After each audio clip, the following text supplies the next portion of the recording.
Hey friends, all right, we are starting our new book now. It's called High Time for Heroes. This is, again, Magic Tree House book number 51, and we are going to try to read a couple of chapters today and get started in this awesome book. All right, this book only has 10 chapters, unlike our last book that had 14.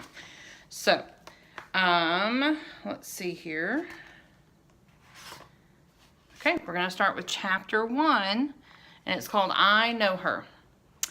Jack sat in a sunny spot on the front porch, studying a book of magic tricks. He was planning to put on a magic show for his parents and grandparents. He took a sip of lemonade, then started making a list in his notebook. Flying paper clips. Hey, Annie tapped on the screen door. Let's do something. I'm already doing something, said Jack. He took another sip of lemonade and added more tricks to his list. Magical cleaning pen. A great pepper trick. Annie gasped. Did you hear that? She asked. She opened the door and came out onto the porch. Hear what? Said Jack. He added another trick. Still the strength trick. That whooshing sound, said Annie. Whooshing sound? Jack read his list and decided he still needed 2 or 3 more tricks. Like the treehouse just whooshed into the woods, said Annie. Yeah, said Jack. He flipped through the pages of his book. Come on, go with me, Annie pleaded. Let's check the woods again, please. We've already checked 5 times since Tuesday, said Jack. 1 more won't kill you, said Annie. I have this feeling. I'm serious. Jack sighed. Okay, you win, he said. 1 more time. He put his notebook and pencil into his backpack, leaving his book of magic tricks on the porch. He stood up and followed Annie down the steps and across their yard. Aren't you dying to find another secret of greatness for Merlin? Annie asked as they headed up the sidewalk. And what about the magic mist? Don't you want to have another great talent for an hour? Of course, said Jack, but I'm also tired of looking for the treehouse and not finding it. For 2 weeks you've had these hunches. Jack and Annie crossed the street and headed into the Fire Creek woods. Winding through the shadows of trees, Jack took a deep breath, inhaling the scent of warm earth and summer leaves. Hidden birds sang from the tree branches. As Jack and Annie drew closer to the tallest oak, Jack's heart started to pound. This time something was there, high in the branches of the tree. Whoosh, Annie said softly. Jack grinned as he looked up at the small wooden house nestled high in the branches. Okay, he said, I'm glad we checked. Annie ran to the rope ladder and started up. Jack followed. Inside the magic tree house, the shadows of branches danced on the wooden walls. A piece of paper, a golden ring, a tiny bottle, a small book, and a scroll were waiting on the floor.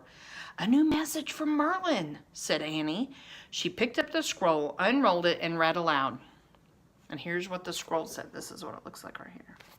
It says, Dear Jack and Annie, I hope you enjoyed your time with the Houdinis. I ask you now to find the 3rd secret of greatness from a woman named Florence Nightingale. So this is referencing the few books before this. I guess probably book 50 and or maybe 49 and 50. Florence Nightingale, said Annie. I know her. I gave a report on her. I just know her name. Who is she? Said Jack. She's amazing. She's one of my heroes, said Annie. Yeah, okay, but what did she do? Asked Jack. Florence Nightingale lived in the 1800s in England, said Annie. The English army was fighting in this place called the Crimea on the Black Sea, and Florence Nightingale was a nurse there. The soldiers called her the Lady with the Lamp because after the hospital was quiet and dark at night, she went alone from bed to bed with a lantern. She gave light and comfort and took care of wounds. She was so brave and amazing. She became famous everywhere. Later, she changed the world of nursing by organizing. Okay, you don't have to give your whole report, Jack interrupted. I get the picture. She sounds cool. Let's go meet her. I feel like I already know her, said Annie with a laugh. Oh, wow, I can't wait. So let's see where we're going, said Jack. He picked up the small book from the floor. Its faded leather cover had an old-fashioned look. I'll bet it's about England, said Annie, or the Crimea. Neither, said Jack. He showed the cover to Annie. Here's what the cover looked like. Can you all see what that says? Egypt. Egypt? Said Annie. I never read that Florence Nightingale was a nurse in Egypt. We've been to Egypt before, said Jack. Remember the mummy and the pyramid? The ghost queen, said Annie. She was on her way to the next life. Jack shivered. That was weird, he said. Don't worry, the ghost queen was thousands of years in the past, said Annie. Now we're just going to 1850. Oh, right, said Jack dryly. I guess all the ancient ghosts were gone by then. Whatever. Ready? Said Annie. Hold on, said Jack. He picked up the gold ring and gave it to Annie. It's your turn to wear this, he said. Annie slipped the ring onto her finger. They both stared at it for a moment. The ring was magic. When Florence Nightingale shared a secret of greatness with them, it would glow like a burning ember. The ring of truth, said Annie. Yep, just remember to keep checking it when we're talking to Florence, said Jack. Don't worry, I will, said Annie. Here, you carry this. She picked up the tiny glass bottle and handed it to Jack. Jack held the bottle up to the dappled sunlight and looked at the silver vapor swirling inside. Mist gathered at first light on the first day of the new moon on the Isle of Avalon, he said. Yep, good for 1 hour of great talent, said Annie. Jack smiled, remembering their hour as horse trainers and their hour as stage magicians. I wonder what will be great at this time, he said. Maybe great nurses, said Annie. We'll see, said Jack. He put the tiny bottle in his backpack. Then he picked up the piece of paper from the floor. On the paper, he had written the 2 secrets of greatness they'd already learned. Humility, hard work. Ready to find the 3rd secret from Florence Nightingale? He asked. Here's a picture. He's holding up that bottle with the mist. That does the magic.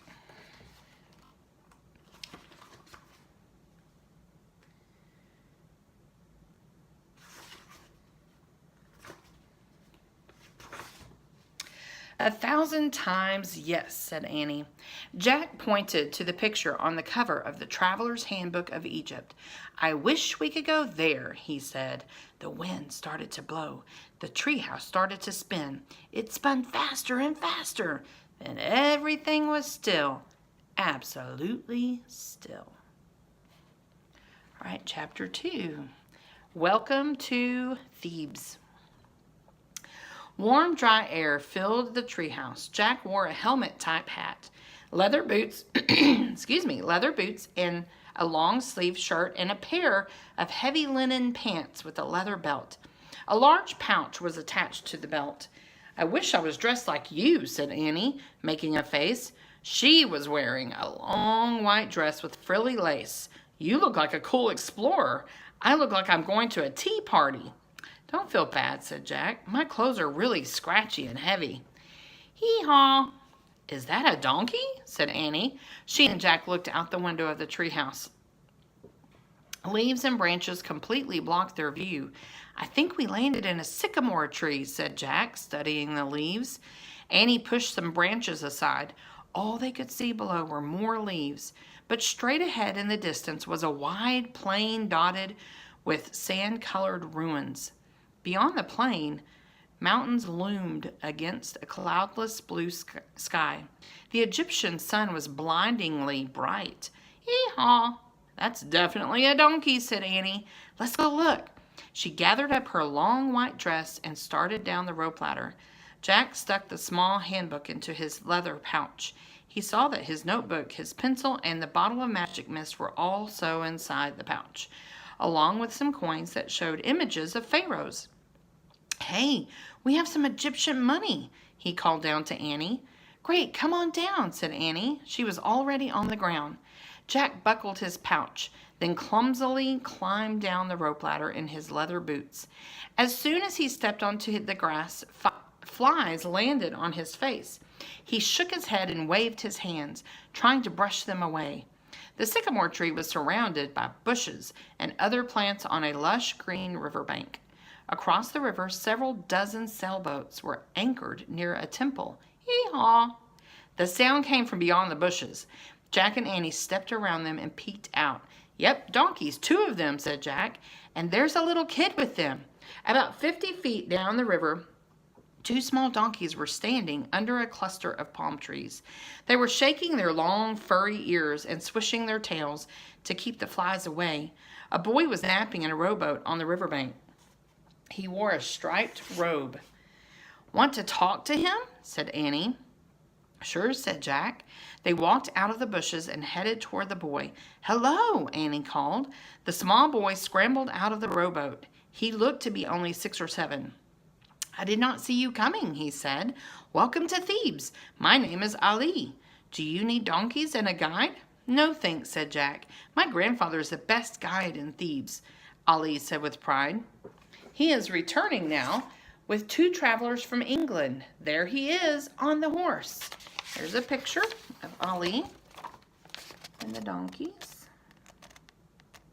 You see the sailboats in the background. So this is Egypt. And do you see how they're dressed? Remember, the magic treehouse, they often have to change to be dressed like the time that they're going to, so that nobody can notice that they're from the future. In the distance, a white-bearded man wearing a turban was riding a pack horse. He was leading a man and woman on donkeys toward the river. "After my grandfather rows them across the Nile to their boat, he can guide you to the tombs in the cliffs," said Ali, "or the temple of Luxor." He pointed to the temple across the river. "Thanks, maybe later," said Jack. "We are here every day. Come back," said Ali, and he ran to meet his grandfather and the travelers from England. "We just learned a lot," Jack said to Annie. "It seems we landed in Thebes, Egypt, on the river Nile, across from the temple of Luxor." "Sounds like a fairy tale," said Annie. Jack pulled out their Egypt handbook. He found Thebes and read aloud. "Travelers enjoy visiting the area of Thebes in Egypt. 4,000 years ago, the Egyptian city was the capital of the known world. At that time, it was the noisiest and liveliest place on the river Nile." "Seriously?" said Jack. He looked around at the quiet riverbank, the donkeys, and the distant bare mountains. "I guess times have changed for Thebes," said Annie. "No kidding," said Jack. "So I wonder what Florence Nightingale is doing here." "Nursing," said Annie. "She has to be. That's what she's famous for. Maybe those English travelers know something about her." Annie pointed to the couple riding with Ali's grandfather. Remember, Florence was from England too. Jack and Annie watched the 3 riders arrive at the riverbank. Ali's grandfather climbed off his pack horse and helped the couple off their donkeys. As Ali and his grandfather gave the donkeys water, the English woman noticed Jack and Annie. "Hello, children," she called, waving. Jack and Annie waved back, and the couple headed toward them. "How delightful to see new faces in Thebes," the woman said. "Yes," said the man, smiling. "Who are you? Where are you from?" The man and woman were both stout and middle-aged, but they had a young, exuberant air about them. "I'm Annie, and he's my brother Jack," said Annie. "We're from Frog Creek, Pennsylvania." "Americans! Wonderful," said the woman. "We are from England. My name is Selina Bracebridge. I'm traveling with my husband Charles." "And I am that very Charles," said Charles. "With whom are you 2 traveling?" Our parents," said Annie, "but they left us on our own in Thebes." To visit the ruins, said Jack. "They said it would be a great educational experience." "What brave American children you are," Selina said. "And what unusual parents." "Indeed. And where are you brave American children staying?" asked Charles. Up the Nile, that way," said Annie. She waved her hand vaguely toward the treehouse. "In a little house. It's sort of like an inn." "I see. Good, good," said Charles. "Well, can we do anything to help you with your Thebes educational experience?" Jack could tell the man was joking, but Annie answered right away. "Actually, you can help us," she said. "Have either of you heard of a woman named Florence Nightingale? At the place we're staying, someone said she was in Thebes." Selina's eyes widened in amazement. "Charles, did you hear that? They're looking for Flo." Jack looked at Annie, then back at Charles and Selina. "You know Florence Nightingale?" he said. "Know her? She's our best friend," said Selina. She's traveling with us, for goodness sake." She pointed at the sailboats anchored along the river. "For many weeks now she has been sailing up and down the Nile with us in our boat," said Charles. "That is amazing," Annie said to Jack. "Totally," he said. "How do you know Flo?" asked Selina. "Well, we don't exactly know her," said Annie. "We just know she's a world-famous nurse." "A what?" said Selina. "A world-famous nurse?" "A world-famous nurse?" said Annie. "Like a nurse in a hospital?" Charles and Selina both laughed. "Oh, no," said Selina. "Not Flo. She's helped sick relatives in villages in their home, but she's not the least bit famous for that." "And she certainly never worked in a hospital," said Charles. "I'm afraid you have found the wrong Florence Nightingale." "Oh," said Jack. "How many Florence Nightingales can there be?" he wondered. "But your Flo's a great person, right?" Annie said. "We certainly think so," said Selina. "Well, then we'd still like to meet her," said Annie. "Right-ho," said Selina. "Flo is visiting the Temple of Luxor this morning. Why don't you come with us to our boat and wait for her to come back?" "Oh, thank you," said Annie. "Excellent," said Charles. "Mustafa will ferry us across in his rowboat." He turned to the bearded guide and his grandson. "Mustafa, shall we be off?" he called. "Goodbye, Ali." The boy waved goodbye, and his grandfather pulled the rowboat part way into the water. "Children first," said Charles. Mustafa held the rowboat steady as Jack and Annie climbed aboard and sat down. Then he helped Charles and Selina aboard and climbed in after them. Once everyone was settled, Mustafa pushed offshore with his oars and started rowing across the Nile. As the boat glided over the sun-sparkling water, the old Egyptians softly sang a song. Jack couldn't understand the words, but the song was soothing, sung in rhythm with the movement of the oars. "This is perfect," Annie whispered. "Now all we have to do is spend time with Florence Nightingale and wait for the ring of truth to glow." "Yeah, but she's not a great nurse," whispered Jack, fanning away the flies. "She's not famous for being great at anything." "I know that's a little confusing," Annie whispered back. "Look, children," said Charles. "Isn't that a magnificent sight?" He pointed to a huge crocodile sunning itself on a river rock. "Whoa," said Jack. "Yikes," said Annie at the same time. The crocodile had a scaly green hide with black spots. Its green eyes glimmered as the rowboat passed by. "Don't be alarmed," said Charles. "In our experience, Nile crocodiles are completely harmless." "Harmless crocodiles?" thought Jack. "I don't think so." Mustafa stopped singing as they reached the landing on the opposite riverbank. He climbed out of the rowboat and tied it up. Then he helped Annie and Jack onto the bank. Selina and Charles followed. Here's a picture of them. This is the boat that they were in. There's the crocodile.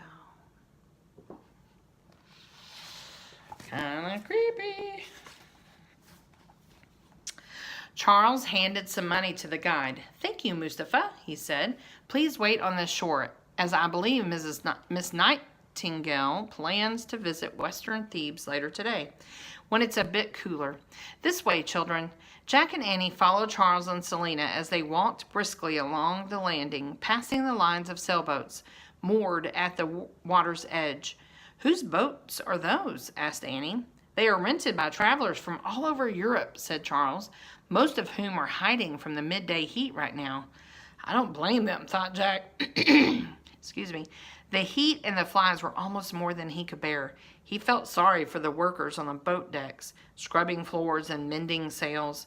"Here we are," said Selina. She and Charles stopped at the largest boat anchored on the river. Home sweet home. All right, that is the end of chapter 2. So the next time we read, we'll read chapter 3 and 4. And chapter 3 is called Beast on the Nile. What do you think? Other than the crocodiles, do you think there could be some other kind of beast? I hope not. The crocodiles are bad enough. Thank you for reading with me today. I will be recording several days, actually, and reading. So make sure and join me as we get to hopefully see if they can reach Florence Nightingale in this book. Thanks for reading with me.